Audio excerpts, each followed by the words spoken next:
Nananatiling number 1 ang Kapuso Network sa buong bansa sa buwan ng Agosto.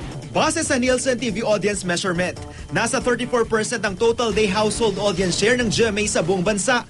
Mas mataas yan ng 1.3 points sa ABS-CBN at ng 19.2 points sa TV5.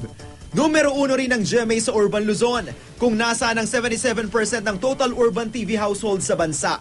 Sa total day household audience share, nakakuha ang GMA ng 38%, kumpara sa 28.6 ng ABS-CBN at ng 14.1 ng TV5. Sa Mega Manila naman, 39.1 ang naitalang total day household audience share ng Kapuso Network.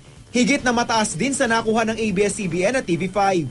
Ilan sa pinakapatok na programa sa Urban Luzon ang flagship newscast ng GMA na 24 oras. Ang Kapuso Mo, Jessica Soho. At ang primetime series na Makapiling Kang Muli, Luna Blanca, gayon din ang Itbulaga. Halos ang mga ito rin ang mga nangungunang programa sa Mega Manila. Ang GMA News TV naman, nananatiling number 1 news channel at dumoble pa ang bilang ng mga manonood sa Mega Manila. Mula 3% household share points noong isang taon, tumaas ito sa 6% nitong Agosto. Higit ding tumaas ang nationwide household share ng GMA News TV.